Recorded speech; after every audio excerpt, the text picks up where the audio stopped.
तो बच्चों, जैसा कि आप सभी जानते हैं, मैं आपको एनसीईआरटी कंप्लीट करा रहा हूँ और एनसीईआरटी में मैं आपको ईच चैप्टर के एक्सरसाइज, एग्जाम्पल और कॉन्सेप्ट वाली पार्ट कंप्लीट कराता हूँ। तो अगर आप फॉलो करते हैं यहाँ से तो डेफिनेटली आपको किसी भी क्लास की मैथ्स में कोई भी दिक्कत नहीं होगी, क्योंकि अगर आपका 10th अच्छा होगा तो 11th एंड 12th भी अच्छा होगा। तो डेफिनेटली स्टूडेंट्स आपको यहाँ से फॉलो करना है। तो जैसा कि आप सब जानते हैं कि अगर आप मुझे फॉलो करते हैं तो 6 जो आपकी चैप्टर नंबर 6 है, ट्रायंगल चैप्टर है, उसमें मैंने 6.1 और 6.2 का ईच एंड एवरी पार्ट यानी कॉन्सेप्ट्स, एक्सरसाइज और एग्जाम्पल करा चुका हूँ। अब मैं आपको कराने वाला हूँ 6.3 के एग्जाम्पल्स, ठीक है। तो आपको पता होना चाहिए स्टूडेंट्स यहाँ पर 6.3 में हमें क्या क्या कंप्लीट करना है और 6.1, 6.2 में हम लोग क्या क्या कंप्लीट कर चुके हैं। तो 6.1 में हमने कंप्लीट किया है सिमिलर फिगर के बारे में और 6.2 में हमने कंप्लीट किया है क्राइटेरिया फॉर सिमिलरिटी, ठीक है। और 6.2 में सिमिलरिटी ऑफ ट्रायंगल को हमने कंप्लीट किया है। तो इसके बाद हम लोग करने जा रहे हैं criteria for similarity of the triangles. तो criteria for the similarity of the triangles क्या होते हैं उसको हम लोग एक एक करके डिस्कस करेंगे, ठीक है स्टूडेंट्स। तो आइए हम लोग देखते हैं। So students, we are going to study the criteria for the similarity, that is exercise 6.3 के लिए और उसके एग्जाम्पल के लिए जो जो कॉन्सेप्ट्स और थ्योरम क्राइटेरिया रिक्वायर्ड है उनको हम लोग स्टडी करने वाले हैं। तो आइए सबसे पहले हम देखते हैं क्या क्या क्राइटेरिया होते हैं और फिर उनको हम थ्योरम के थ्रू भी क्या करेंगे, कंप्लीट करेंगे। तो बच्चों, सबसे पहले मैं यहाँ पर क्या करूँगा, आपको एक एग्जांपल लेकर के बताता हूँ कि यहाँ पर मैं क्या करने वाला हूँ। एक दो ट्रायंगल बनाऊँगा और फिर क्या उनमें क्राइटेरिया फुलफिल होना चाहिए जिससे वो क्या होने चाहिए, सिमिलर होने चाहिए, ठीक है स्टूडेंट्स। तो देखिए, सबसे पहले मैंने एक ट्रायंगल ये ले लिया है और उसके बाद मैंने बच्चों एक ट्रायंगल ये ले लिया है। कोई भी दो ट्रायंगल आप ले सकते हैं, साइज डजेंट मैटर, छोटे बड़े हो सकते हैं। तो ये चीज़ आपको यहाँ पे ध्यान देनी है। तो अभी हमने दो ट्रायंगल ले लिया। अब हमने अगर दो ट्रायंगल को ले लिया है तो हमने इसको नेम कर देते हैं, दिस इज ए, ये बी है, ये सी है, ये पॉइंट डी है, ये पॉइंट ई है और ये पॉइंट बच्चों कितना है, एफ है। तो A B C and D F हमने क्या लिया है, दो ट्रायंगल लिया है, ठीक है। तो लिखेंगे in triangle A B C, in triangle A B C and triangle D E F, जो A B C and D E F triangle है, ठीक है। ये दो ट्रायंगल है तो क्या चीज़ इक्वल होनी चाहिए, यानी करस्पॉन्डिंग एंगल इक्वल होने चाहिए और करस्पॉन्डिंग साइड्स का रेशियो भी क्या होना चाहिए, इक्वल होना चाहिए। तो यानी मैं कह सकता हूँ कि एंगल ए, तो A B C and D F will be similar, these triangles will be similar, these triangles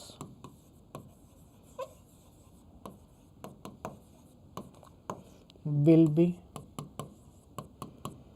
similar if and only if, पहली चीज़ आ जाती है बच्चों कि एंगल ए बराबर एंगल डी, यानी करस्पॉन्डिंग एंगल इक्वल होना चाहिए, ठीक है।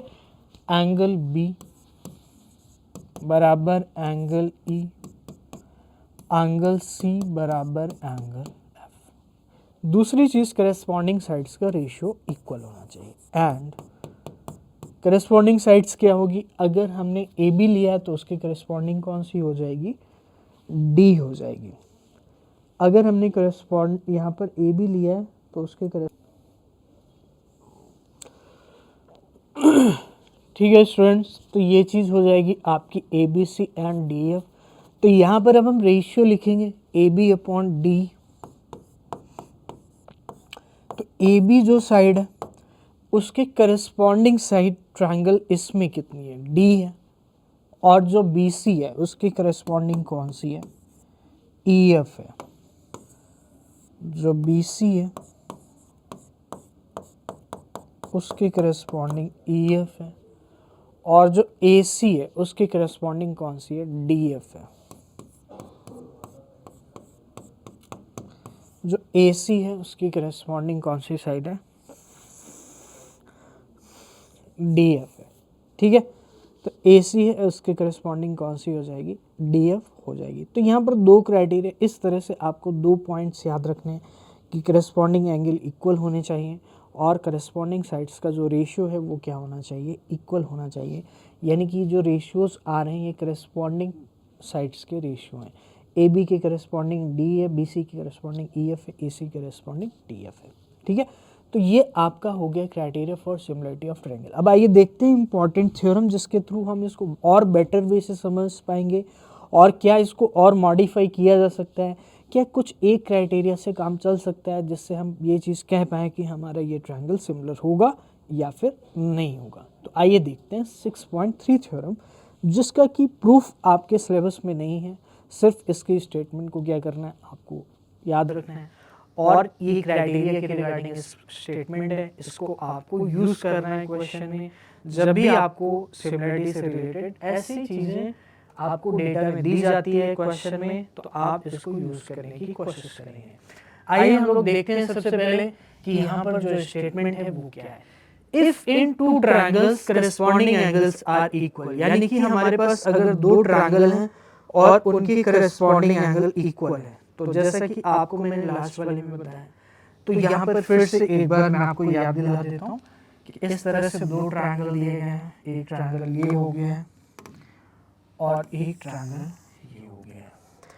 तो अगर दो ट्रायंगल हैं, ठीक है, corresponding angles are equal, then there corresponding sides are in same ratio, यानी कहने का मतलब ये हुआ and hence the two triangles are similar. तो यहाँ पर ये हुआ बच्चों की corresponding angles are equal, then there, अगर यहाँ पर करस्पॉन्डिंग एंगल इक्वल हो जाते हैं, यानी A B C, A B C D E, ठीक है, तो A B C D F को हम यहाँ पर लिख देंगे। अब corresponding angle are equal, A D B equal होगा ई के और सी इक्वल होगा एफ के। ठीक है, ये चीज क्लियर होगी। Then there corresponding sides are in same ratio and hence the two triangles are similar. तो कहने का मतलब हुआ कि इफ एंगल ए बराबर एंगल डी है, बी बराबर एंगल ई है और सी बराबर एंगल एफ है, ठीक है, सी बराबर एंगल एफ है। तो यहाँ पर क्या होगा बच्चों, अगर ये चीज सेटिस्फाइड हो जाती है तो मैं कह सकता हूँ कि इस चीज से आप ये कह सकते हो करस्पॉन्डिंग साइड्स का रेशियो इक्वल होगा, यानी A B upon A B के करस्पॉन्डिंग कौन सी, डी, ठीक है, बी सी की करस्पॉन्डिंग कौन सी, ई एफ है, और ए सी की करस्पॉन्डिंग कौन सी है, डी एफ है। तो ये हमारी क्या हो जाएगी बच्चों, साइड्स का रेशियो हो जाएगा। Sides are in the same ratio या प्रोपोर्शनल, यानी ए बी डी के proportional, B C E F और A C D F, and hence the two triangles are similar. तो मैं कह सकता हूँ कि ट्रायंगल ए बी सी, ठीक है, तो triangle A B C will be similar होगा ट्रायंगल डी एफ। अब यहाँ पर बच्चों एक इंपॉर्टेंट चीज मैं आपको यहाँ पर बताता हूँ, वो इंपॉर्टेंट चीज ये है कि इसे हम एंगल एंगल एंगल क्राइटेरिया भी बोलते हैं और इसे हम एंगल एंगल भी क्राइटेरिया भी बोलते हैं, क्राइटेरिया फॉर सिमिलरिटी। तो ऐसा क्यों बोला जाता है आपके लिए समझना जरूरी है। तो आप इसका यूज और अच्छे तरीके से और बेटर वे में कर पाएंगे। तो इसमें अगर आपको ये नोट करना है तो पहले ये नोट करिए, देन हम लोग आगे चलेंगे, ठीक है।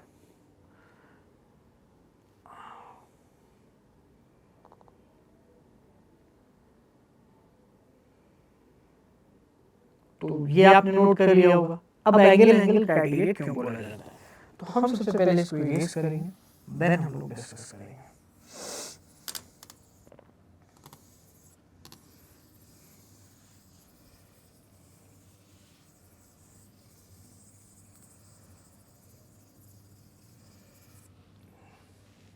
ठीक है बच्चों,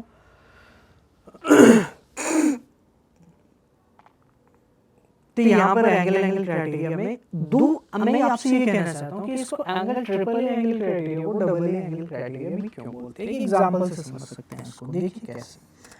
मान लीजिए आपके पास दो ट्रायंगल बन गया, इन्हीं को आप ले लीजिए, इनमें से ही अगर दो ट्रायंगल में इन्हीं दो ट्रायंगल्स को ले लेता हूँ, तो अगर मैं आपसे कहता हूँ ये मेरा 30 डिग्री है, ये 70 है मान लीजिए, और ये कितना होगा, अगर ये 30 है, ये 70 है, और मेरे पास ये 30 है और ये 70 है, ठीक है। तो आप मुझे एक सिंपल सी चीज बताइए, अगर ये 30 है, ये 70 है, तो ये कितना होगा? तो आप कहेंगे सर तीनों का सम कितना होता है? 180 होता है। तीनों एंगल्स का जो सम होता है वो कितना होता है? 180 होता है। तो मैं स्टूडेंट्स ये कह सकता हूँ आपसे कि जो एंगल सी होगा वो क्या होगा? तो आप कहेंगे सर एंगल ए, बहुत इंपॉर्टेंट पॉइंट है, इसको समझना है। B plus C is equal to कितना होगा? 180 होगा। तो ए आपको 30 गिवन है, बी आपको 70 गिवन है, और सी आपको फाइंड करना है। तो आप ये कह सकते हो कि 30 प्लस 70 यानी 100 प्लस एंगल सी 180 होगा। तो एंगल सी कितना होगा? 80 हो जाएगा। एंगल सी कितना हो जाएगा? 80 हो जाएगा। तो ये एंगल आपका कितना हो जाएगा? 80 हो जाएगा। इसी तरह से यहां पर जो अननोन एंगल है, अगर हम उसको फाइंड करें तो in triangle DEF, angle D जैसे हमने ABC में किया है वैसे ही आपको यहां पर भी करना है। 180 होगा। एंगल डी, एंगल ई कितना है? 30 है। एंगल एफ कितना है? 70 है। 180। तो एंगल डी प्लस 70 प्लस 30 कितना होगा? 100 होगा, बराबर 180। तो एंगल डी कितना आएगा? 180 माइनस 100। एंगल डी कितना हो जाएगा? 80 हो जाएगा। तो एंगल डी कितना हो जाएगा? 80 हो जाएगा। और एंगल सी कितना हो जाएगा? 180 सॉरी 80 हो जाएगा। तो एंगल सी भी 80 है और एंगल डी भी कितना है? 80 है। तो ये चीज आपको क्लियर हो गई है। I hope it is very much clear to you.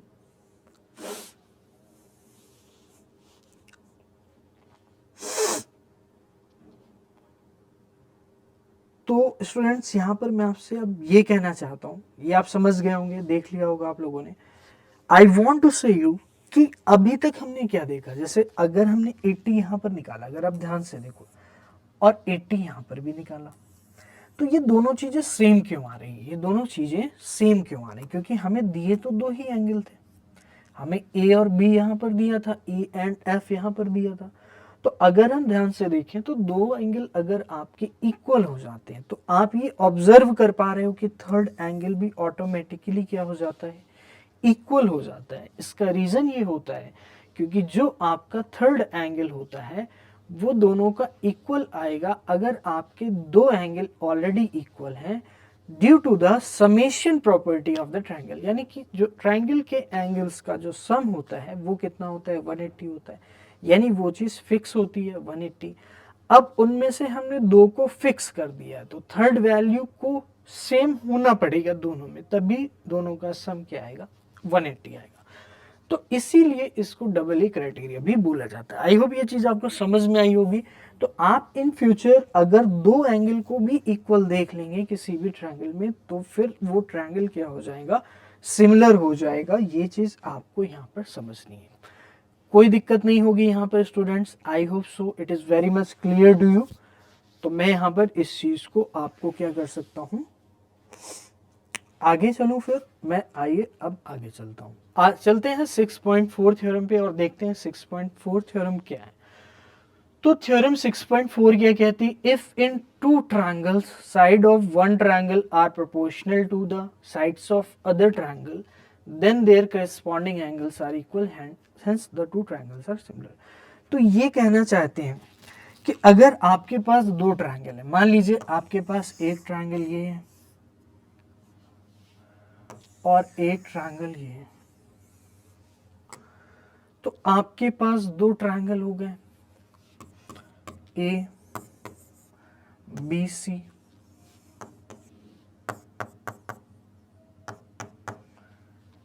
D E F, ठीक है। तो A B C and D F दो ट्रायंगल हैं।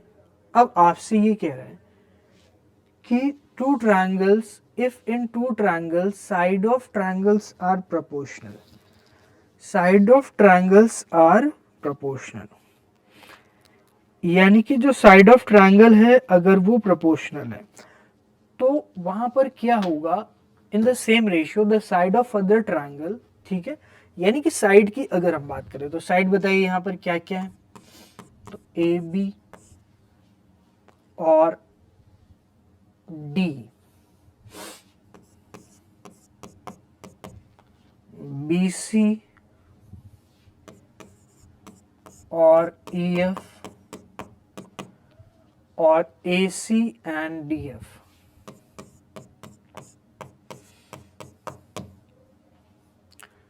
A C and D F, ठीक है। ये चीज आपको क्लियर हुई है। तो आर इक्वल, तो ये रेशियो आपके अगर इक्वल हो जाएंगे sides of other triangle then there corresponding angles are equal. तो आप ये कह सकते हैं कि इनके करस्पॉन्डिंग एंगल जो होंगे, यानी ए के करस्पॉन्डिंग कौन सा है, डी है। तो angle A equal to angle D, angle B equal to angle E,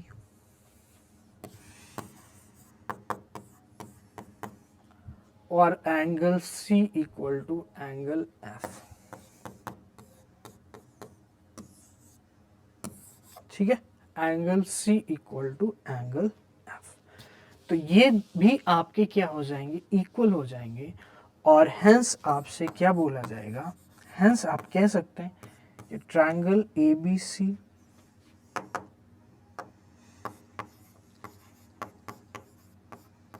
will be similar to D F. तो ये क्राइटेरिया फुलफिल होगा, यानी कि अगर आपका, इसे हम बोलते हैं ट्रिपल एस क्राइटेरिया। जैसे लास्ट वाले में आपने ये देखा कि उससे बोला जाता है एंगल एंगल क्राइटेरिया, तो इससे बोला जाता है ट्रिपल एस क्राइटेरिया, क्योंकि यहाँ पर देखा जाए तो सीधे सीधे साइड के रेशियो की बात हो रही है। किसकी बात हो रही है प्यारे बच्चों, साइड के रेशियो की बात हो रही है, और साइड का रेशियो इक्वल हो रहा है तो एंगल इक्वल हो रहे हैं, और एंगल अगर इक्वल हो रहे हैं तो फिर आपका क्या हो रहा है, जो ट्रायंगल है वो सिमिलर हो रहे हैं। आइए नेक्स्ट देखते हैं। नेक्स्ट, तो इसको स्क्रीनशॉट लेना चाहते हैं तो ले सकते हैं। नेक्स्ट थ्योरम पे चलते हैं। Theorem number 6.5, if one angle of a triangle is equal to one angle of the other triangle and the sides including these angles, very very important theorem। Last दो थ्योरम भी important है, but ये भी बहुत ही important theorem है। आपको ये theorem अच्छे से कंप्लीट करना पड़ेगा, और बहुत ही जगहों पे बहुत ही क्वेश्चंस में ये चीज यूज होती है। तो if one angle of a triangle, ठीक है, is equal to the angle of the other triangle, यानी कोई भी एक एंगल की बात की गई है यहाँ पर, एक एंगल अगर दूसरे एंगल के इक्वल हो जाता है, अभी सिर्फ एंगल में एक ही एंगल की बात की गई है, and the sides including these angles. तो इसका मतलब क्या हुआ, साइड्स इंक्लूडिंग दीज एंगल्स, तो ये आपको समझना पड़ेगा। जैसे मान लीजिए आपके पास एक ट्रायंगल ये है, तो अब मुझे बताइए अगर ये एंगल इक्वल हो गया किसी दूसरे ट्रायंगल के एंगल के, ऐसे इसके, और साइड्स इंक्लूडिंग दीज एंगल्स, तो दीज एंगल को इंक्लूड करने वाली साइड, तो कौन सी साइड हो जाएगी, ये दोनों साइड्स, और इस वाले एंगल को इंक्लूड करने वाली कौन सी साइड हो जाएगी, ये दोनों साइड्स। तो इन दोनों साइड्स का जो प्रोपोर्शनलिटी रिलेशन है वो सेटिस्फाई होना चाहिए। यानी कि अगर मैं इसको बोलूं ए बी सी, इसको बोलता हूं डी, इसको ई, और इसको एफ, और एंगल फर्स्ट चीज आपकी ये होगी कि एंगल बी बराबर एंगल डी, एंगल बी बराबर एंगल ई, तो ये वाला इक्वल होना चाहिए, एंगल बी बराबर एंगल ई, ठीक है।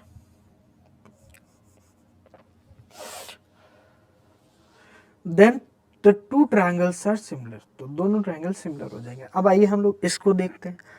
कि जो साइड्स हैं वो भी क्या होनी चाहिए, आपकी प्रोपोर्शनल होनी चाहिए। यानी मैं कह सकता हूँ कि A B upon B C must be equal to D upon E F. A B upon A C भी कह सकते हैं, और या तो फिर आप ये कह सकते हैं, आप ये भी कह सकते हैं A B upon B C equal to D upon E F, या आप ये कह सकते हैं कि इसी को नीचे ले आएंगे A B upon D B C upon E F, तो ये भी सही है।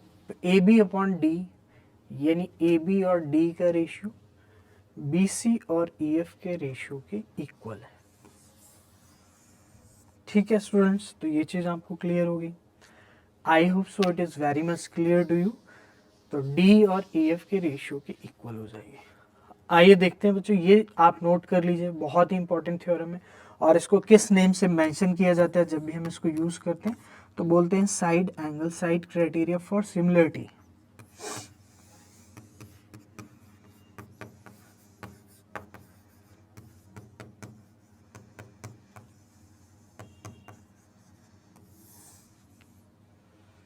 criteria for the similarity.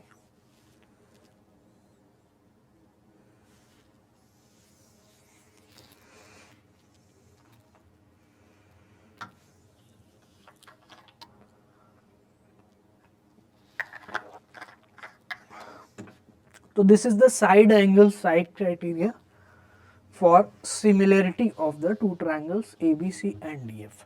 फिर से एक बार बता देता हूँ, जो एंगल है उसी को इंक्लूड करने वाली साइड प्रोपोर्शनल होनी चाहिए।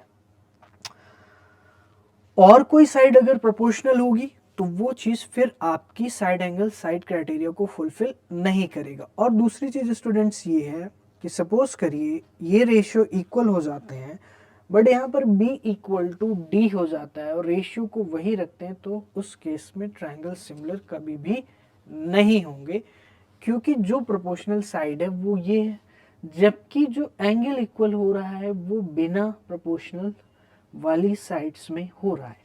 इसलिए यहाँ पर क्या होगा, आपका ये चीज़ फुलफिल नहीं होगी, जिस वजह से आपका ये थ्योरम कंप्लीट नहीं होगा। मतलब ये एसएस क्राइटेरिया फुलफिल नहीं होगा। आइए चलते हैं, देखते हैं नेक्स्ट एग्जाम्पल नंबर 4 को हम लोग कंप्लीट करते हैं।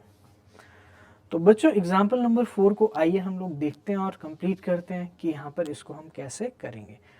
तो सबसे पहले स्टेटमेंट देखते हैं, if P Q is parallel to R S. तो यानी जो पी क्यू लाइन है वो आर एस के क्या है, पैरेलल है। यानी ये पी क्यू लाइन है आर एस के पैरेलल है, ठीक है। Then prove that triangle P O Q, जो आपका ट्रायंगल पी ओ क्यू है, यानी ये वाला जो ट्रायंगल है वो एस ओ आर के क्या है, सिमिलर प्रूफ करना है। तो बहुत ही सिंपल सी चीज है, देखिए P O Q S O R के क्या हो जाएगा, सिमिलर आपको प्रूफ करना है, ठीक है। ओके, आइए देखते हैं। प्यारे बच्चों आप मुझे एक चीज़ बताइए, अगर ये लाइन इसके सिमिलर है तो क्या मैं इसको ट्रांसवर्सल मान सकता हूँ? और अगर ये ट्रांसवर्सल लाइन हो जाएगी तो मुझे एक सिंपल सी चीज़ बताएंगे कि जो ये एंगल क्यू है क्या वो इसके इक्वल हो जाएगा। दूसरा, जो ये एंगल आपका ये है, अगर ये लाइन पैरेलल है तो अभी तक क्यू आर ट्रांसवर्सल थी, अब पी एस को क्या मैं ट्रांसवर्सल मान सकता हूँ? अगर पी एस ट्रांसवर्सल होगी तो फिर यहाँ पर क्या होगा, जो ये वाला एंगल है वो इसके इक्वल हो जाएगा। थर्ड चीज, वैसे देखा जाए तो अब दो एंगल इक्वल हो चुके हैं तो ये आपका सिमिलर हो जाएगा, बट आप थर्ड एंगल भी यहाँ पर इक्वल कर सकते हैं, ये वाला एंगल इसके इक्वल, ठीक है। वैसे ज़रूरत नहीं है। आइए देखते हैं इसको कैसे लिखेंगे। From figure given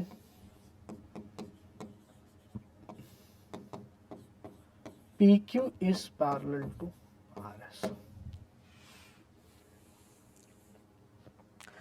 Angle QPS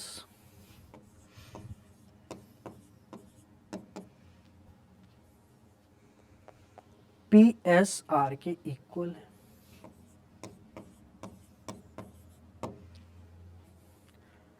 दूसरा, जस्ट बिकॉज जो आपकी ये लाइन है QPS, हाँ कौन सी line, PS,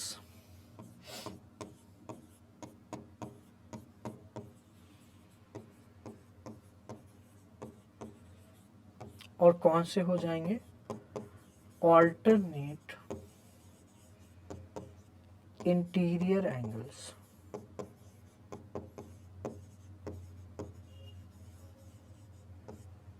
alternate interior angles, यानी जो QPS है वो किसके इक्वल है, PSR के, जस्ट बिकॉज PS ट्रांसवर्सल है, PQRS पैरेलल है, और PS क्या है आपकी ट्रांसवर्सल है, तो ऑल्टरनेट इंटीरियर हो जाएंगे। Next thing is that PQR equal to PSR,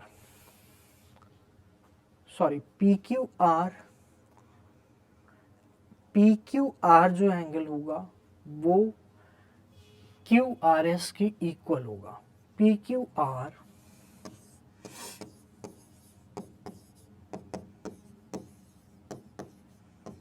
QRS के इक्वल होगा, यानी ये जो PQR एंगल है ये वाला इसके इक्वल होगा। क्यों, क्योंकि जो QR है इस ट्रांसवर्सल लाइन, और दूसरा ऑल्टरनेट इंटीरियर एंगल हो जाएंगे।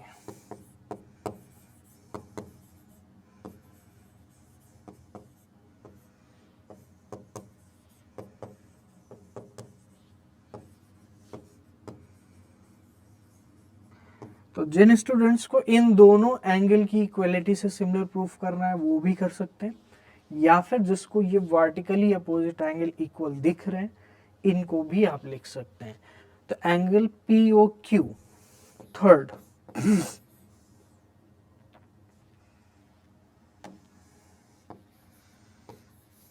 POQ will be equal to SOR.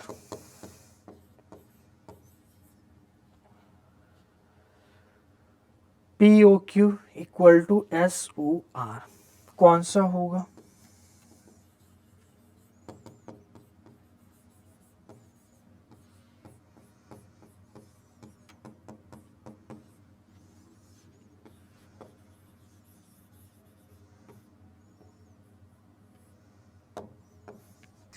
Vertically opposite angles. ठीक है, तो POQ equal to angle SOR, vertically opposite angles. तो हेंस एक बार इतना नोट कर लेंगे, देन हम लोग आगे चलेंगे।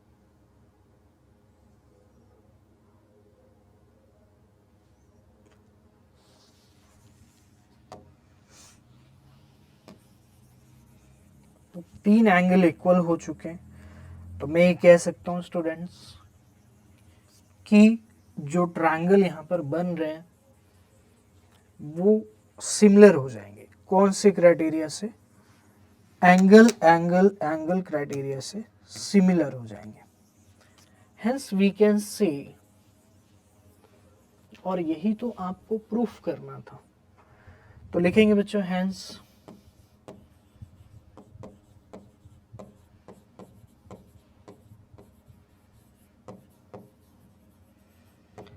we can say that triangle POQ will be similar to triangle SOR. तो I hope it is very much clear. SOR, POQ will be similar to SOR. तो आइए देखते हैं बच्चों नेक्स्ट हमारे पास क्या है क्वेश्चन, और उसको हम लोग कंप्लीट करेंगे.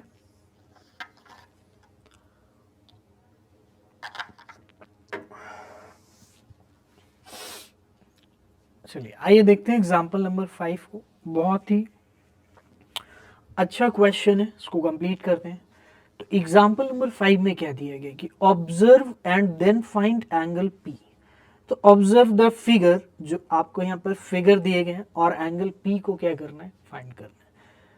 तो देखिए स्टूडेंट्स, इसमें आप कैसे कंप्लीट करेंगे इसको, ये चीज़ सबसे ज़्यादा इंपॉर्टेंट हो जाती है यहाँ पे, कि यहाँ पर अगर आप ऑब्जर्वेशन करेंगे तो साइड्स तो आपको कंप्लीटली दी गई है, और एक एंगल आपसे क्या है इसमें फाइंड करना है. ठीक है, तो देखिए जो ए बी साइड, आप कोई भी एक साइड उठा सकते हो, मैंने ए बी ले लिया, आप ए सी या बी सी कुछ भी ले सकते हैं, और देखेंगे क्या कोई उसके मल्टीपल में, इस वाले ट्रायंगल में कोई भी साइड है या फिर नहीं है.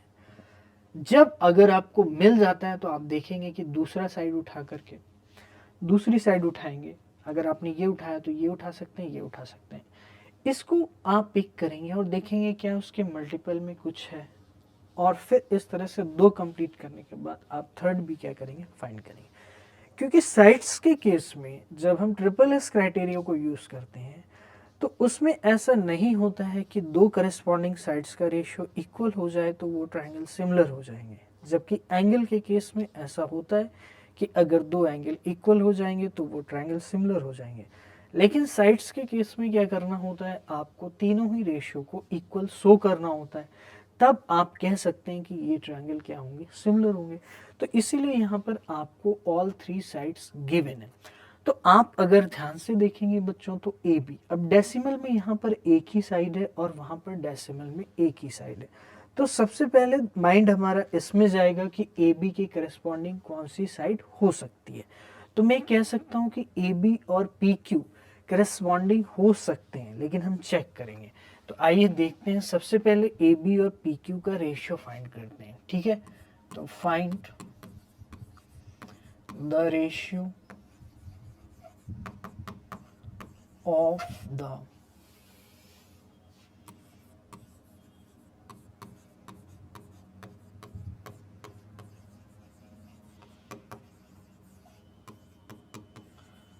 corresponding sides of these two triangles.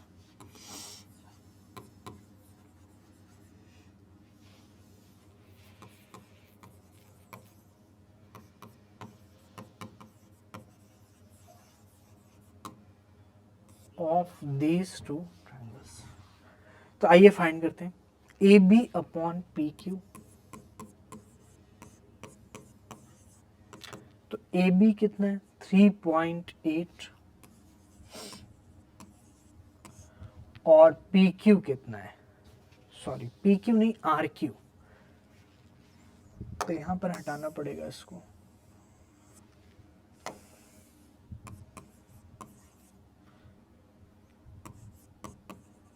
7.6, तो इससे ये कट जाएगा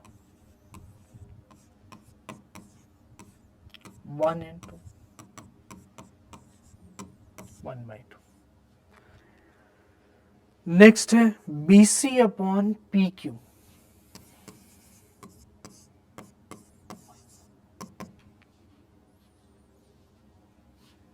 सिक्स अपॉन 12, 6 1 जा 6, 6 2 जा 12,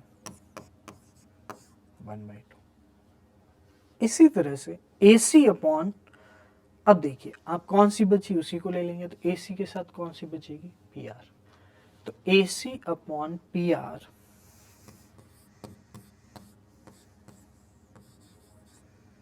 बराबर 3√3. तो √3 से √3 कैंसिल आउट, 3 1 जा 3, 3 2 जा 6, 1 अपॉन में 2 हो जाएगा. बताइए स्टूडेंट्स, क्या ये कहानी आपको क्लियर है. यहां तक आपको कोई दिक्कत है तो आप बता सकते हैं। वी कैन सी दैट, यहां पे लिखेंगे आप इसके बाद, we can see that from above ratio, from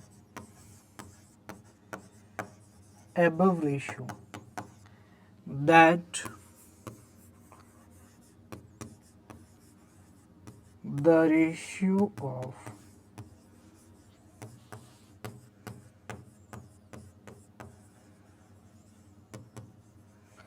corresponding sides are proportional, ठीक है। So the triangles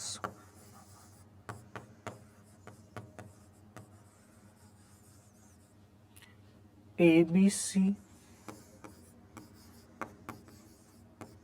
will be similar to DF. ABC will be similar to DEF. तो ABC DEF के सिमिलर होगा, ये हमने फाइंड कर लिया है। और कौन सा क्राइटेरिया यूज किया है तो वो भी आप मेंशन कर देंगे।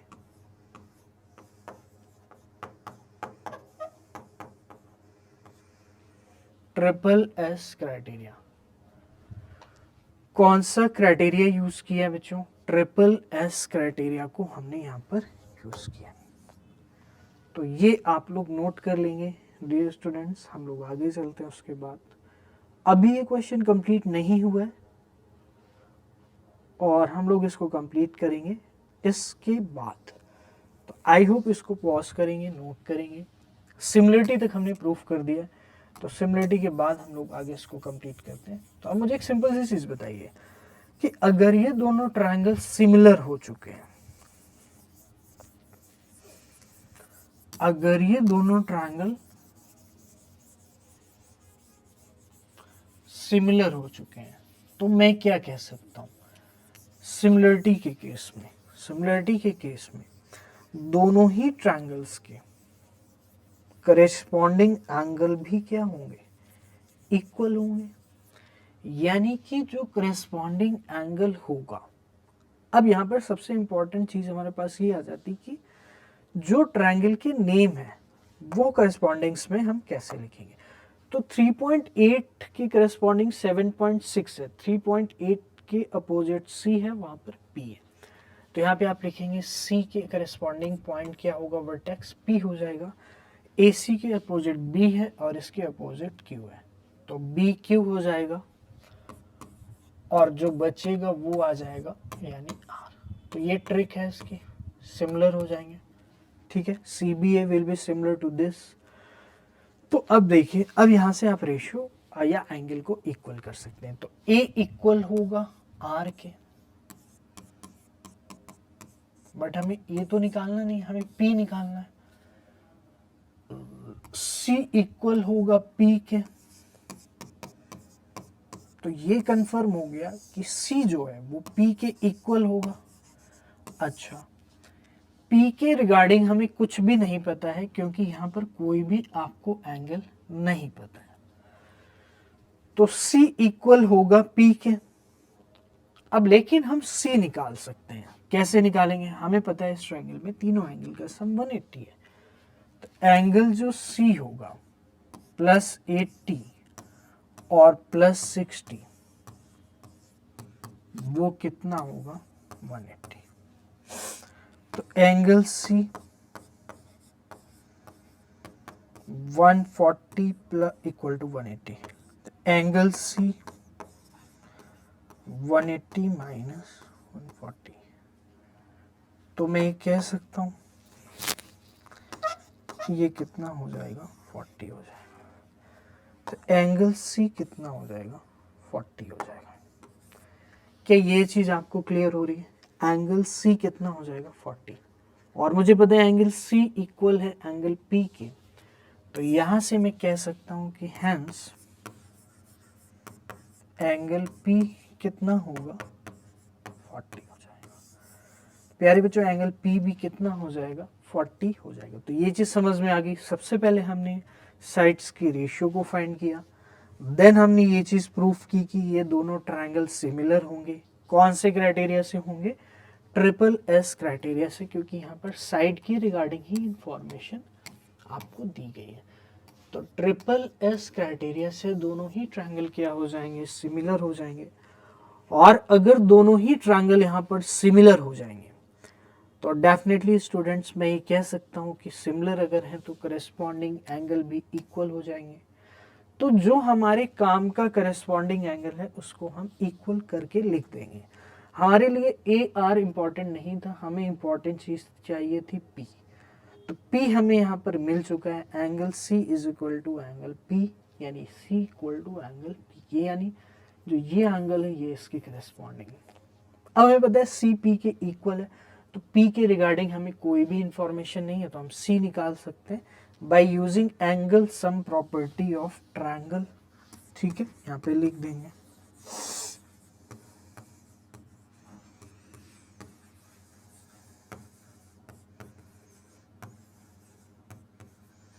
Angle sum property of the triangle. ठीक है, तो I hope it is very much clear to you and also you can note it down. Let's move to next question, that is example number 6. It's a very good question. Let me read first. OA dot OB equal to OC dot OD. तो OA dot OB equal to OC dot OD दिया है, so that angle A equal to angle C and angle B equal to angle D. तो अगर आप ध्यान से देखेंगे तो दोनों में ही आपको यहाँ पर बच्चों करेस्पॉन्डिंग एंगल्स आपको दिख रहे हैं और आपको इक्वल प्रूफ करनी है, तो वो सिर्फ एक ही चीज़ से प्रूफ हो सकते हैं, दैट इज सिमिलैरिटी से। किससे प्रूफ हो सकते हैं? सिमिलैरिटी से, सिमिलैरिटी ऑफ ट्रायंगल्स। तो कहीं ना कहीं आपको दिमाग लगाना पड़ेगा कि सिमिलर ट्रायंगल हम कैसे इन दोनों को प्रूफ करें जिससे कि हमारे ये दोनों ट्रायंगल क्या हो जाए, करेस्पॉन्डिंग एंगल्स इक्वल हो जाए। ठीक है, तो OA dot OB is equal to OC dot OD दिया है, तो इसको अगर मैं रीअरेंज करके लिखूं तो आपको पता है OA डॉट OB यानी OA डॉट OB यानी इसका और इसका मल्टीप्लाई और इसका और इसका। तो हमें सिमिलरिटी में मल्टीप्लाई तो चाहिए नहीं, हमें रेशियो अगर मिल जाए तो हमें चीज़ें बहुत ही अच्छे से समझ में आ जाती हैं कि कौन सा क्राइटेरिया फुलफिल होगा, SAS फुलफिल होगा या फिर ट्रिपल एस फुलफिल होगा। अब यहाँ पे साइड्स के रिगार्डिंग बात की गई है तो डबल ए या ट्रिपल ए क्राइटेरिया तो फुलफिल यहाँ पर नहीं होगा, क्योंकि एंगल के रिगार्डिंग कोई भी इंफॉर्मेशन दी नहीं गई है, सिर्फ एंगल के रिगार्डिंग आपसे फाइंड करवा रहा है, यानी शो करवा रहा है कि शो करिए कि ये एंगल इक्वल होंगे। तो हम क्या करेंगे, सबसे पहले रेशियो को यहाँ पर बनाएंगे।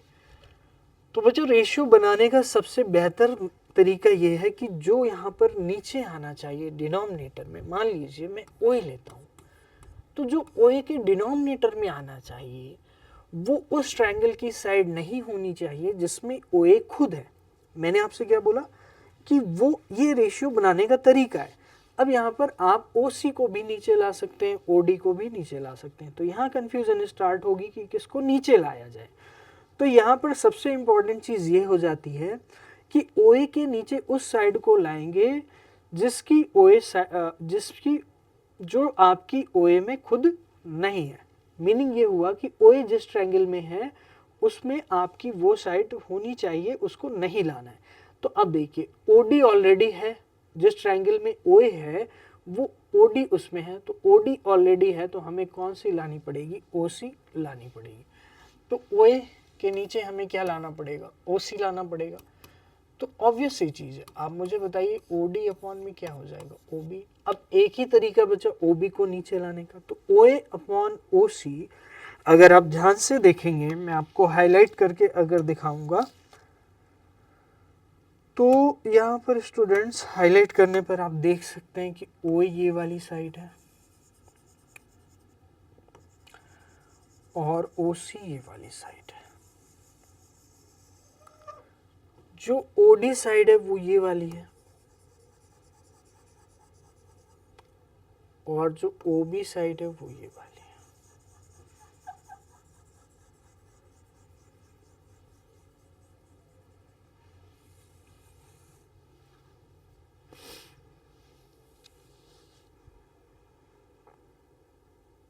अच्छा, अब एक चीज़ और बता दूँ, और वो चीज़ ये है स्टूडेंट्स कि जो आपके एंगल है यानी ए ओ डी, क्या वो इक्वल होगा सी ओ बी के? ठीक है, angle A O D from given figure लिखेंगे, from given figure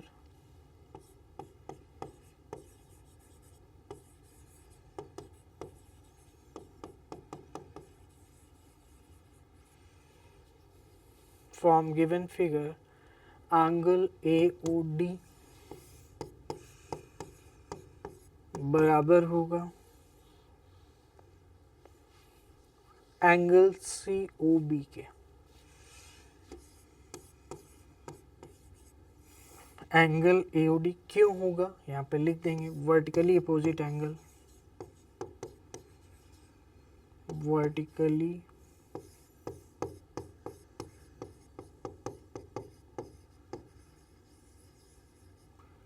opposite angles. तो वर्टिकली अपोजिट एंगल से ये दोनों क्या हो जाएंगे, इक्वल हो जाएंगे। अब थ्योरम से आप ये बता सकते हैं, आप थ्योरम से क्या बता सकते हैं कि जो इस एंगल को इंक्लूड करने वाली साइड है, करिस्पॉन्डिंग साइड, क्या उनका रेशियो भी इक्वल आ रहा है? तो बिल्कुल डेफिनेटली OA और OC का रेशियो OD और OB के रेशियो के इक्वल है। तो कौन सा क्राइटेरिया फुलफिल होगा? तो आप कह सकते हैं बाय SAS क्राइटेरिया ये जो ट्रायंगल हैं वो क्या हो जाएंगे, सिमिलर हो जाएंगे। तो कौन सा ट्रायंगल सिमिलर होगा? आप कह सकते हैं OAD और OCB। OAD will be similar to triangle OCB। तो जो OAD ट्रायंगल है वो OCB के क्या हो जाएगा, सिमिलर हो जाएगा। तो अगर सिमिलर हो जाएगा तो मैं कह सकता हूँ कि इसमें करस्पॉन्डिंग एंगल भी क्या हो जाएंगे, इक्वल हो जाएंगे। तो जो A एंगल है वो C के इक्वल हो जाएगा, hence corresponding angle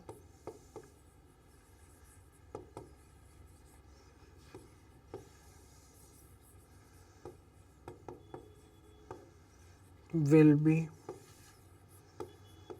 equal to each other। तो hence A is equal to C,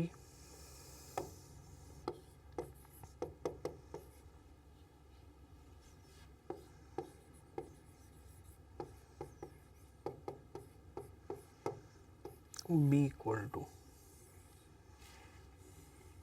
D। तो ये आई होप आपको क्लियर हो गया होगा। तो हेंस आप क्या लिखेंगे, प्रूव्ड।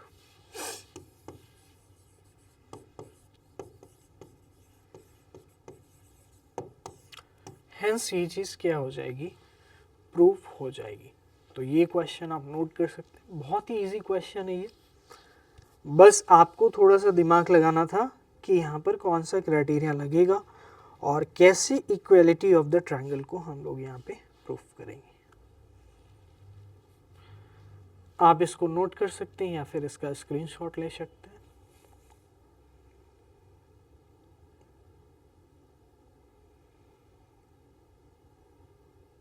आइए देखते हैं हम लोग नेक्स्ट क्वेश्चन क्या है। एग्जाम्पल नंबर 7 को करते हैं। It's very interesting question. A girl of height 90 centimetre is walking away from the base of a lamp post. तो देख सकते हैं कोई लैम्प पोस्ट AB है और कोई गर्ल है, वो वॉक कर रही away from the lamp post, from the base of a lamp post at a speed of 1.2 metre per second. तो 1.2 मीटर पर सेकेंड से वो यहाँ से स्टार्ट करती है और इधर की तरफ क्या करती है, वॉक करती है। If the lamp is 3.6 m above, lamp जो है 3.6 मीटर above द ग्राउंड, यानी ये वाली जो लेंथ है, कौन सी लेंथ, ये वाली जो लेंथ है ग्राउंड के above 3.6 है, कितनी है बच्चों? 3.6 मीटर है। अब find the length of her shadow after 4 second. तो 4 सेकेंड, अब वो यहाँ से स्टार्ट करती है, 4 सेकेंड में वो यहाँ से यहाँ तक पहुँच जाती है।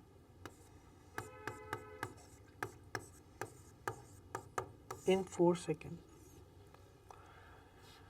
ओके, तो शैडो, अब उसकी पोजीशन ये है न्यू।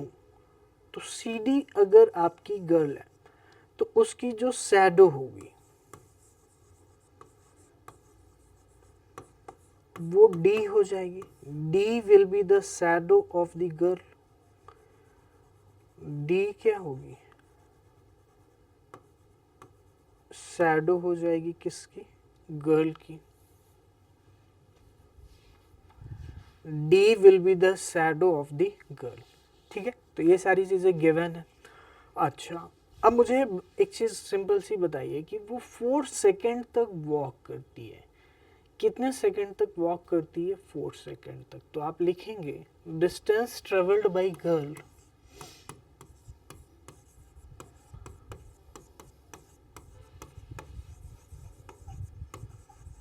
गर्ल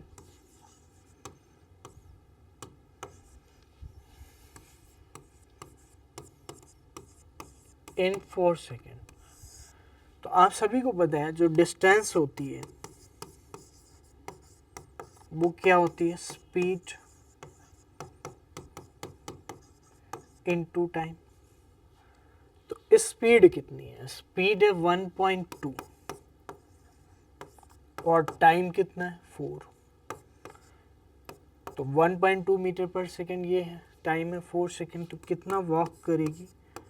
4.8 मीटर वॉक करेगी। तो इन 4 सेकेंड जो BD होगा, जो BD लेंथ है वो कितनी है? 4.8 मीटर है। ठीक है, ये हमने फाइंड कर लिया। अच्छा, अब मुझे एक सिंपल सी चीज बताइए कि जो ट्रायंगल ABE और CDE है, in triangle ABE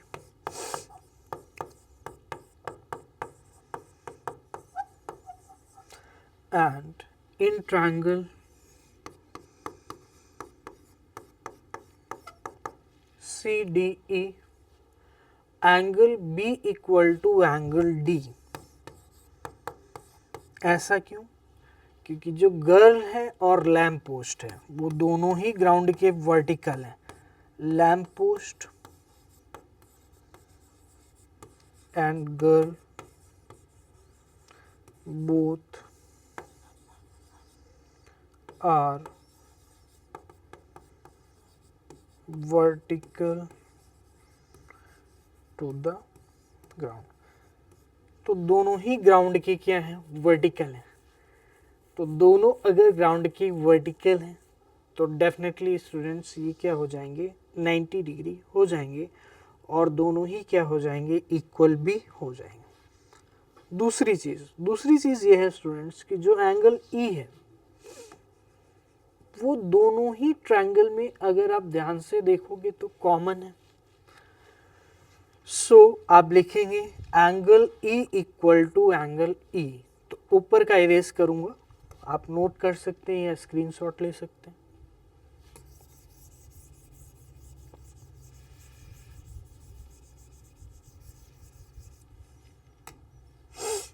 angle E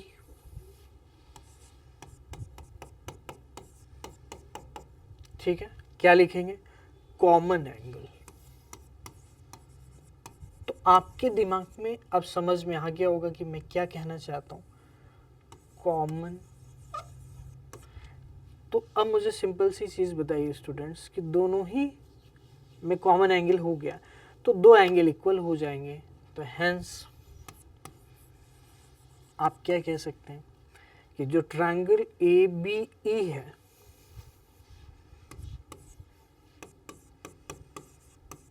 वो सिमिलर होगा CDE के।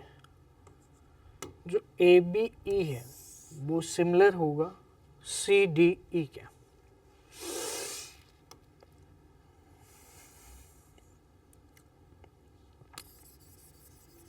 तो ए बी ई सिमिलर हो जाएगा सी डी। अगर ए बी सी डी के सिमिलर हो जाएगा, ये नोट कर चुके होंगे आप लोग, कौन से क्राइटेरिया से हो जाएगा ये भी आप लिखेंगे, बाई डबल ए या triple A criteria for similarity.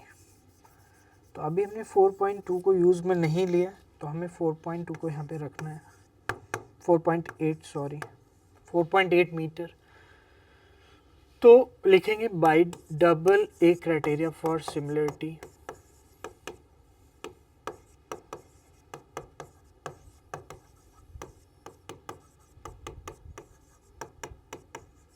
Criteria for similarity.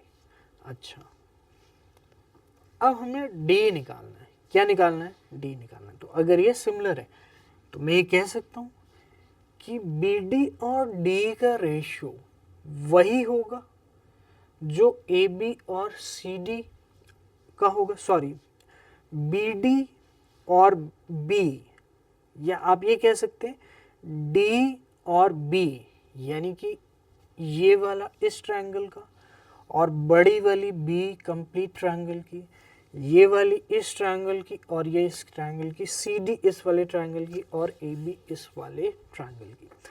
तो let the shadow, let the shadow is x metre. Shadow को x मान लेंगे। शैडो को क्या मान लेंगे स्टूडेंट्स? तो let the shadow is x metre, जो शैडो d है वो x मीटर की मान लेंगे। Shadow d x metre. अच्छा, अब आइए हम लोग सिमिलरिटी से रेशियो लिखेंगे। तो जैसे लिखते थे, इस ट्रायंगल की कंप्लीट साइड और इस ट्रायंगल की करस्पॉन्डिंग कंप्लीट साइड, तो E D upon E B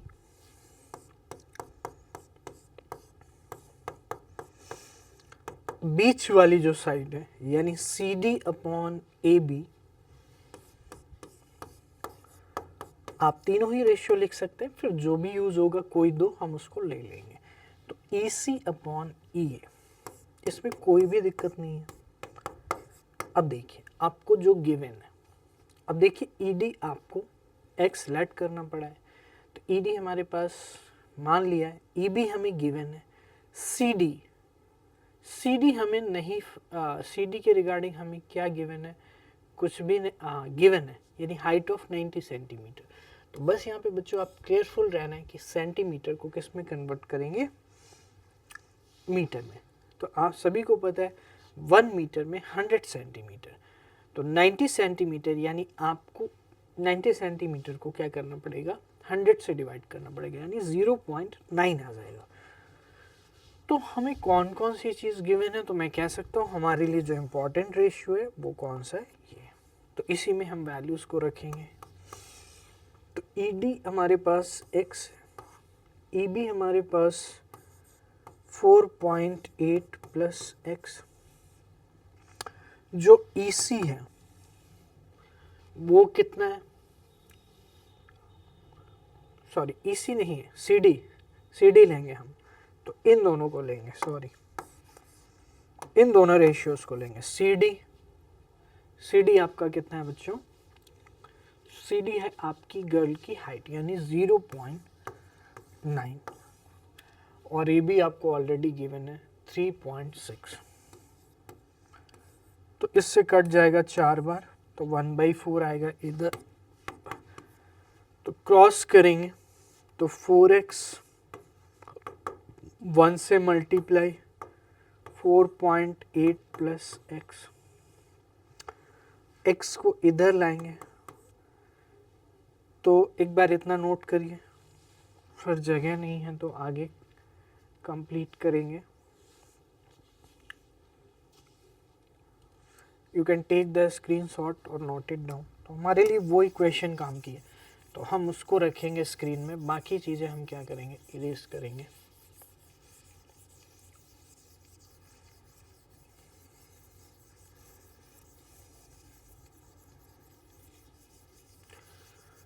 तो हमारे लिए अब ये इक्वेशन हो जाएगी 3x is equal to 4.8।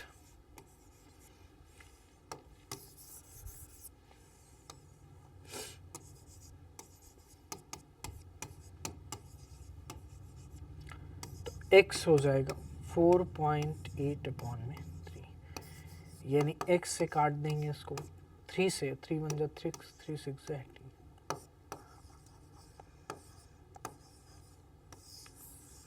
1.6 metre. ये चीज क्लियर है आपको? I hope it is very much clear to all of you. There is no problem up till now. We can note it down. तो जो गर्ल की shadow है, hence the shadow of the girl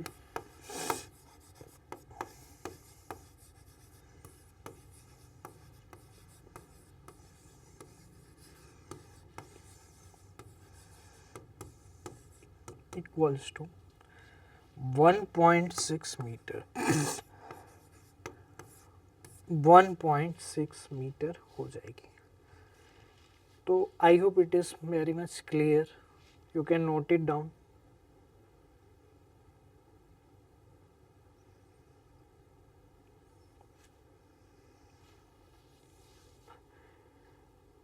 आइए देखते हैं next 8 question. In the figure below CM and RN are respectively the medians of triangle ABC and triangle PQR। तो triangle ABC और triangle PQR, ABC PQR respectively the medians of ABC and PQR, CM and RN। तो CM ये है और RN ये है और ये दोनों मीडियन है। अगर ये दोनों मीडियन है तो AM इक्वल टू MB होगा और PN इक्वल टू NQ होगा। ठीक है। If triangle ABC triangle PQR के सिमिलर है, ABC एंड PQR दोनों सिमिलर गिवन है, देन आपको प्रूफ करना है। क्या प्रूफ करना है देखते हैं। तो प्रूफ क्या करना है, let me tell you first.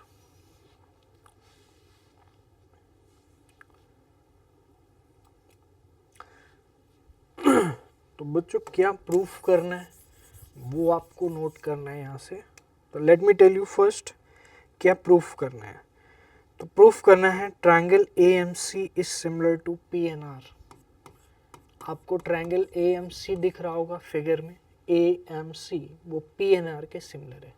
First चीज ये है इज सिमिलर टू ट्रायंगल, तो ये मिसिंग था तो इसको मैं अपनी तरफ से ऐड कर रहा हूँ NCERT से। तो फर्स्ट आपको ये प्रूफ करना है। सेकेंड चीज बच्चों आपको क्या प्रूफ करनी है, CM upon RN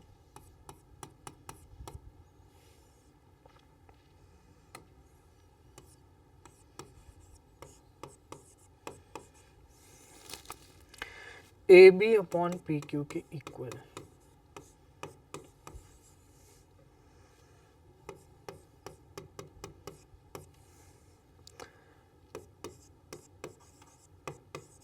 CMB is similar to triangle RNQ।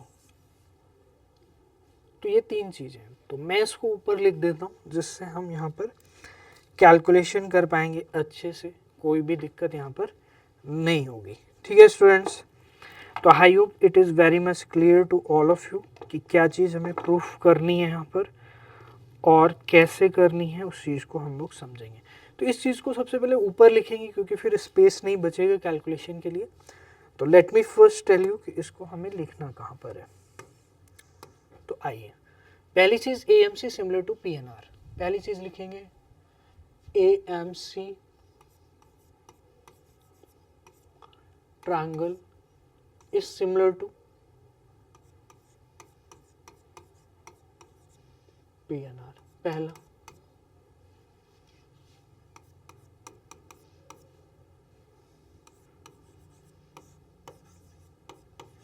CM upon RN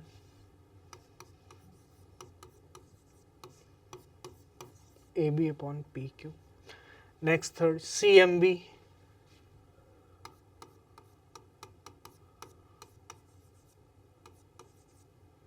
triangle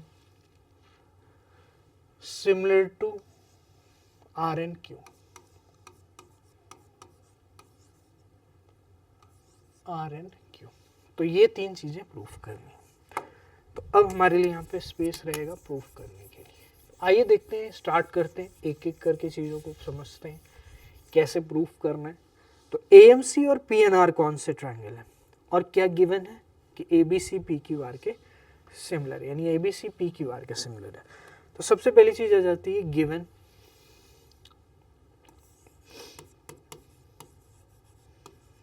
तो गिवन में दो इंपॉर्टेंट चीज़ें गिवन है, CM RN, R median and RN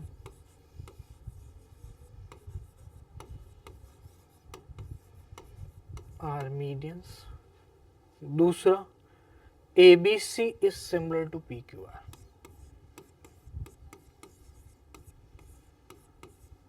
अब सिंपल सी चीज़ बताइए, अगर ABC PQR के सिमिलर होगा तो मैं कह सकता हूँ कि जो एंगल A होगा वो एंगल P के इक्वल होगा, जो एंगल B होगा वो एंगल Q के इक्वल होगा, जो एंगल C होगा वो एंगल R के इक्वल होगा। इतनी चीज़ क्लियर है। एंगल A P के इक्वल होगा, B Q के इक्वल होगा और C R के इक्वल होगा। पहली चीज ये है। ओके, देन हमारे पास नेक्स्ट क्या है बच्चों? नेक्स्ट ये है कि जो साइड का रेशियो है वो भी क्या होगा, इक्वल होगा। दैट मीन्स मैं कह सकता हूँ कि AB और PQ का जो रेशियो होगा, अब आइए देखिए रेशियो को लिखते हैं। तो AB अपॉन PQ इक्वल होगा BC अपॉन QR के इक्वल होगा AC अपॉन PR के।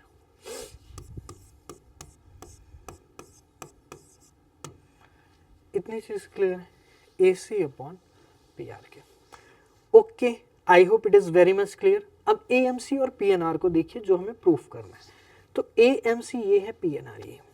देखिए AMC और PNR को आप कैसे प्रूफ कर सकते हैं? हमें पता है ये एंगल इसके इक्वल है ऑलरेडी, जो एंगल A है, और PNR में ये वाला P इक्वल है।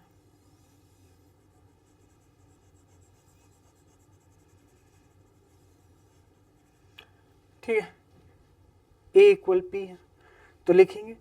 अच्छा, दूसरी चीज ये बताओ कि जो AB साइड है उसका हाफ AM है, यानी ये मैं कह सकता हूं कि AB की जगह पे मैं 2AM लिख सकता हूं। अब देखो यहाँ पर हमें इन दोनों रेशियो को लेना पड़ेगा। क्यों? क्योंकि हमारे लिए AB साइड इंपॉर्टेंट है और AC साइड। क्यों? क्योंकि इन एंगल्स को यही दो साइडें इंक्लूड कर रही हैं। इसी तरह से इसमें इस एंगल को यही दोनों साइडें इंक्लूड कर रही हैं। तो लिखेंगे AB, सबसे पहले हम जो रेशियो काम के हैं उनको लिखेंगे, AB अपॉन PQ बराबर होगा AC upon PR, AC upon PR के। ठीक है, आइए देखते हैं। तो AC अपॉन क्या हो जाएगा, PR के। तो AB अपॉन PQ। अब AB को हम क्या लिख सकते हैं? AB को लिख सकते हैं 2AM अपॉन PQ बराबर AC। 2AM हो गया, PQ को क्या लिख सकते हैं, 2PN। 2 क्या लिखेंगे, PN। PQ को हम लिखेंगे 2PN। क्यों 2PN?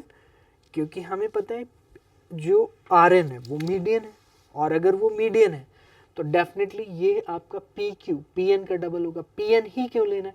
क्योंकि PNR ट्रायंगल को प्रूफ कर रहे हैं। ठीक है, ये देख सकते हो। तो जो प्रूफ कर रहे हैं वो चीज़ कहीं ना कहीं माइंड में रखना होता है। इधर उधर भागने से कोई फ़ायदा नहीं है। आप इधर जाओगे उधर जाओगे, फाइनली जो चीज़ प्रूफ करनी है वो कभी भी नहीं कर पाओगे। तो जो प्रूफ करना है उसको माइंड में रख करके प्रॉपरली क्वेश्चन को सॉल्व करना होता है। तो 2AM अपॉन 2PN हमने कर दिया। अब AC अपॉन PR को एज इट इज रखेंगे। आइए देखते हैं यहाँ से क्या आता है। तो 2 से 2 क्या हो जाएगा, कैंसिल आउट। तो AM अपॉन PN यानी AM अपॉन PN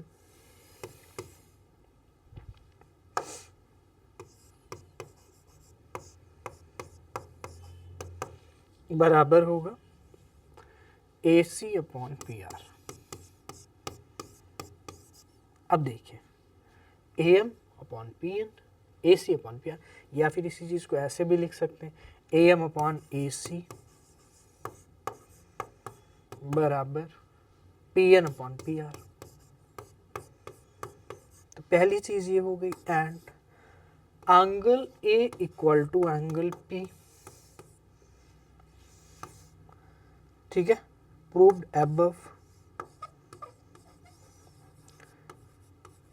ऊपर हम प्रूफ कर चुके हैं कि सिमिलर है। ठीक है, तो ये साइड्स का रेशियो प्रोपोर्शनल है और उनके बीच का इंक्लूडेड एंगल इक्वल है। तो मैं कह सकता हूं हेंस,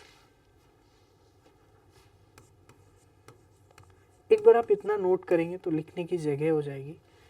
तो I hope you will note it down. There is no problem up till now.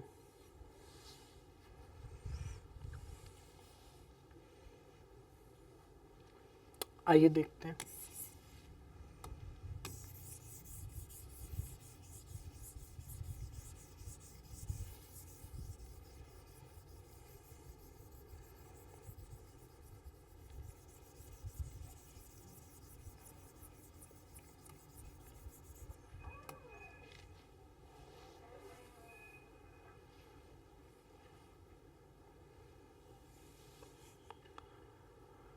तो ये आपका हो जाएगा, लिखेंगे आप bye SAS criteria for similarity of triangles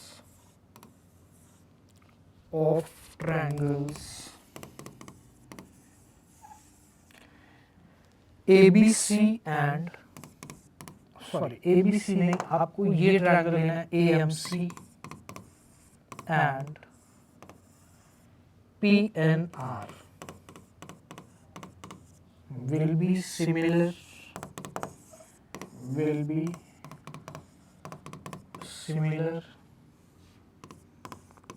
to each other तो यही हमें प्रूफ कर रहे हैं फर्स्ट में। Triangle AMC will be similar to triangle PNR। First वाला हमने प्रूफ कर लिया है, you can note it down.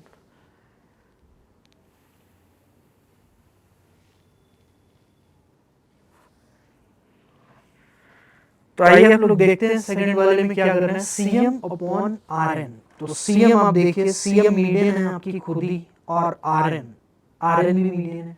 अब इस चीज का जो रेशियो है वो आपको AB अपॉन PQ के साथ क्या करना है, प्रूफ करना है। यानी ये जो CM और RN का रेशियो है, AB कंप्लीट और PQ कंप्लीट के साथ क्या करना है, प्रूफ करना है। तो अब हम यहाँ पे रेशियो लिखेंगे जो हमने यहाँ से प्रूफ किया है। तो AMC और PNR को हमने प्रूफ किया है। तो आइए सबसे पहले हम उन रेशियो को यहाँ पर लिखते हैं। तो AMC और PNR से क्या क्या रेशियो निकल कर आते हैं, आप मुझे बताओ। आप कहोगे सर AM अपॉन PN बराबर MC अपॉन NR बराबर AC अपॉन PR।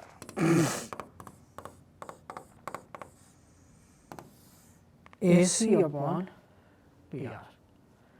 ठीक है, ये चीज क्लियर होगी। तो AC अपॉन क्या हो जाएगा, PR हो जाएगा। तो हमें AB अपॉन PQ के इक्वल प्रूफ करना है। दूसरी चीज हमें पता है प्रीवियस सिमिलरिटी से जो ABC एंड PQR की सिमिलरिटी दी गई है उससे एक रेशियो और लिखा जा सकता है, और वो रेशियो क्या है वो मैं आपको लिख करके बताता हूँ। वो वही रेशियो है स्ट्रेट फॉरवर्ड कि A B upon P Q, B C upon Q R और A C upon P R. ठीक है, ये चीज क्लियर है। अब हमें पता है A B upon P Q लाना है। क्या लाना है? A B upon P Q लाना है और A C upon P R. अगर हम इन दोनों को एक साथ ले लें तो A B upon P Q, A C upon P R, A B upon P Q, A C upon P R. But A C upon P R को हम क्या लिख सकते हैं?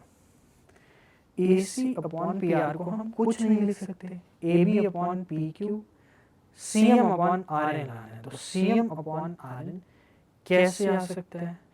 तो मुझे पता है यहाँ पर C M upon R N ये है, या M C upon N R, कुछ भी कह सकते हैं।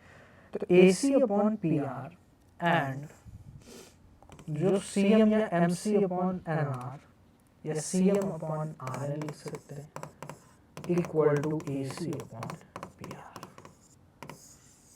तो ये 1 2 आप ऐसे कर सकते हैं, ये 1 है, ये 2 है। तो फ्रॉम 1 एंड 2, फ्रॉम 1 एंड 2 हम क्या कह सकते हैं? A B upon P Q equal to C M upon A B upon P Q equal to C M upon R. यही हमें प्रूफ करना था। तो second part we have completed, आप इसको नोट कर सकते हैं।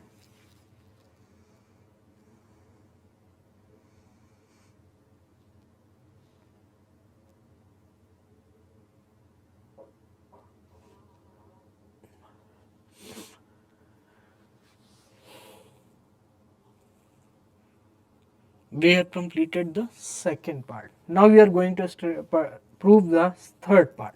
That is CMB is similar to RNQ. तो CMB बच्चों इधर वाला ट्रायंगल है, सॉरी CMB इधर वाला ट्रायंगल है। तो बहुत ही सिंपल है प्रूफ करना। क्यों? क्योंकि अभी हमने प्रूफ किया कि जो A B upon P Q है वो C M upon R N के प्रोपोर्शनल है। तो मैं कह सकता हूं कि जो बी एम और क्यू एन होगा उसका ratio C M upon R N के इक्वल होगा। क्यों? क्योंकि ए बी का हाफ बी एम होगा।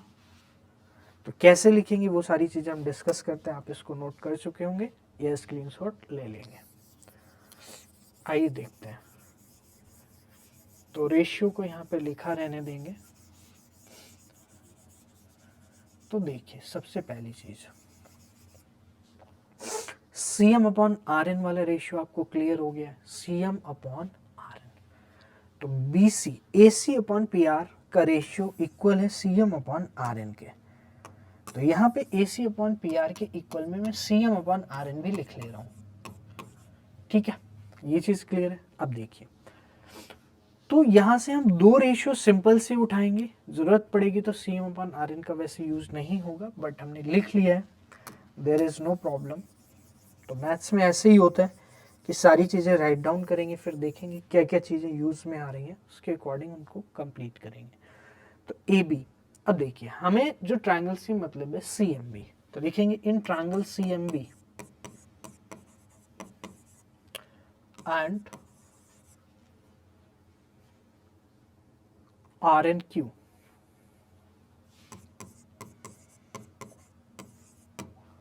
सी M B and R N Q में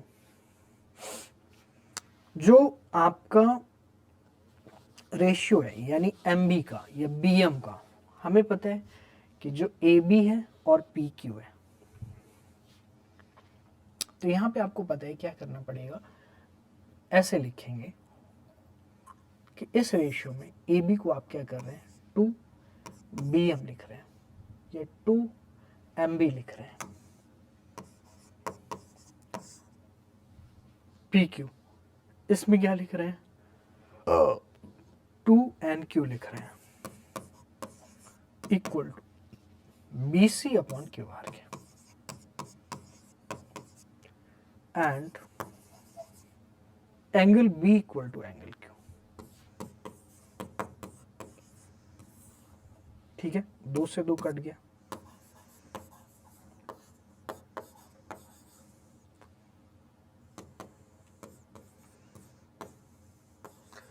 तो MB upon PQ is equal to BC upon QR। MB upon PQ is equal to BC upon QR। MB upon NQ, यानी MB और NQ, BC और QR। और हमें ये चीज पता है B और Q इक्वल है, क्यों? क्योंकि ABC और PQ आर सिमिलर है। तो by SAS criteria, by SAS criteria, by SAS criteria, triangle जो आपको दिया गया है यहाँ पे, ट्रायंगल CMB